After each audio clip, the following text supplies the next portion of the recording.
Richard, good morning. Happy to have you on as always, buddy. A little early.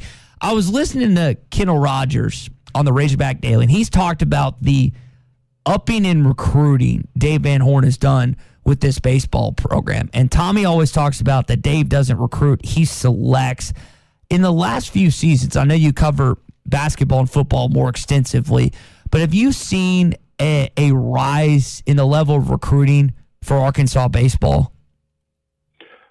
It does seem that way. There's no doubt, and I agree with Tommy. He's able to be selective because with what the Arkansas the success the program's had the last few years, and then you throw in the facilities, the fan base, and the new facility that's about to open. Arkansas is probably unmatched facility-wise, and definitely one of the better fan bases in the country. And when kids see that along with your success, man, your talent pool is quite a bit bigger. And when you have a talent pool that wants to come to your university, you can be a little bit more selective. And you speak to those fans, RD. How about fans lining up for the regional 48 hours prior, more than 48 hours for the game on Friday? When recruits see those pictures, when they see those videos, how attractive is that to an incoming high school kid that can see with his own two eyes the dedication of this fan base? Oh, you want to go somewhere where, the sport that you're playing is valued and is important, not only to the university but also to the fan base. You work so hard to be as good as you can possibly be in the sport that you specialize in, and to be able to have that extra motivation of having a packed house or just a fan base that is so into the sport that you play. That kind of gives you a little bit of extra motivation. So basketball, Richard, is the more popular sport per high school kid in the state. I know football there's always going to be more football kids. Richard, what is the state, what do the high school coaches across the state have to do to continue to develop the high school football here in Arkansas? Oh man, some of it is who you hire. If you're the AD, your superintendent, you have to get somebody that if it's a program that's not necessarily having a lot of success, it's all about the person that you hire, and can that person get the numbers up. Most of the time when you see a team that's struggling, you have limited number of athletes coming out for that particular sport. Well, sometimes you have to have a coach that's able to go in the hallways and recruit other guys to come out for that particular sport, and also try to convince some of the other athletes that are playing other sports to give football a try too. So it's all about who you hire, and also how dedicated are you, as far as if you're the AD or superintendent, how much money are you putting into that particular sport? And I think all that kind of goes hand in hand as far as a successful high school football program. One of the more successful Arkansas not high school players, but collegiate players is Brandon Burlesworth. And along with Dan Hampton, Richard, he's up for the 2022 College Football Hall of Fame. When it comes to selecting walk-ons, when it comes to trying to pick out the diamond into the rough, if you will, I think John David White has the potential to be a key cog for Arkansas in the next couple years. What is, in your perspective, in your opinion, what are some of the attributes that you have to look for in these walk-ons across the state that have always wanted to be Razorbacks? Oftentimes, guys, they may be multiple sport athletes, and they don't see the weight room that much, and their development is kind of hindered by that. Even though you hear multiple sport athletes, or a lot of coaches stress that, but at the same time, if you're not in the weight room, especially if you're playing football, you do kind of have a little bit more of a tendency to have a higher level of development because you haven't been in the weight room that much, and that's a major part of your development. And then you look for attitude. You look for a guy that refuses to lose, a guy that is just ate up with the sport and wants to be the best that he can possibly be.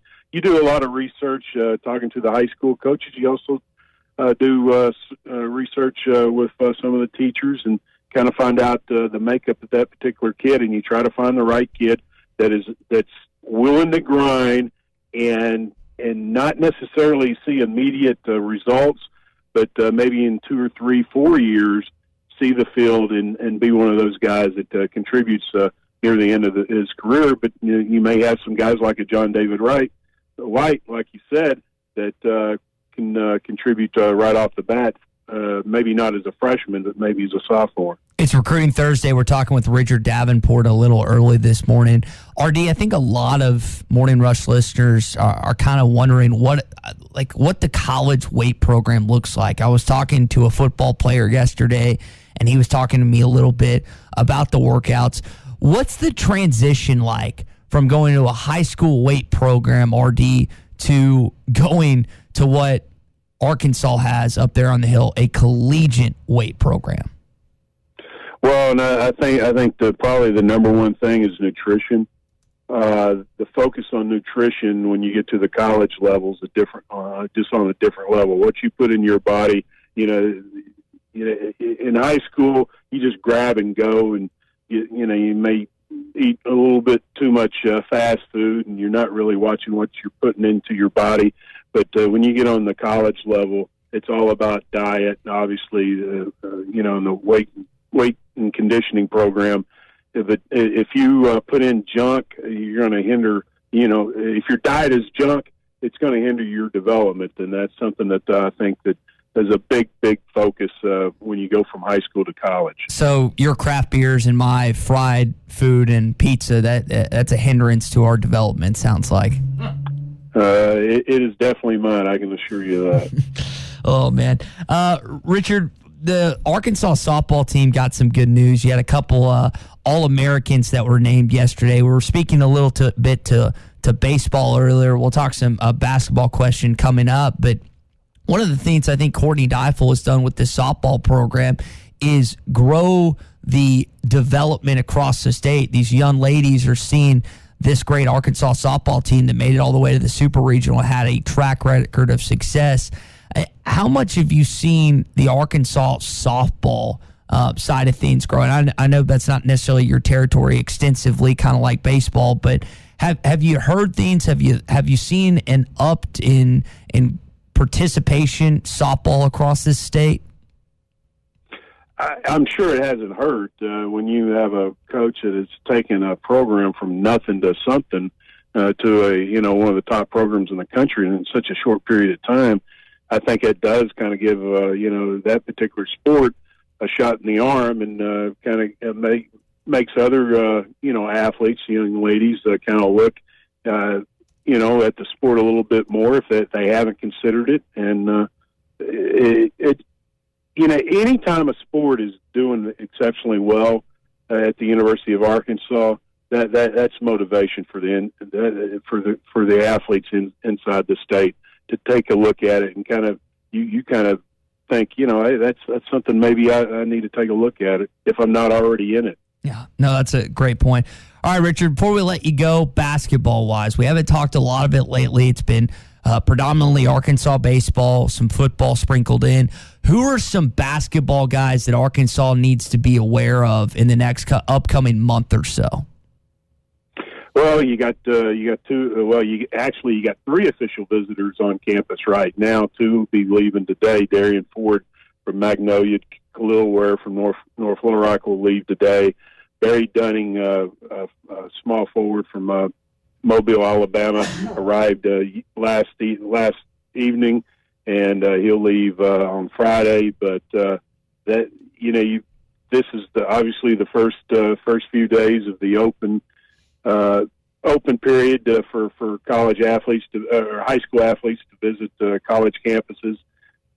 first time since March of last year. So Darian and Khalil, from what I understand, have had an outstanding visits, and from what I understand, Barry Dunning has had a good start for his official visit. So things are going to start heating up there, and then obviously you got some football prospects coming in Friday too for the weekend. That's good news for Arkansas basketball. And Eric Mussman, it's always good news to hear from our guy, Richard Davenport, regardless if it's at 6:30 or if it's at 8. Richard, appreciate you spending some time with us as always, buddy, and we'll do it again next Thursday, okay? All right, my man. Take care.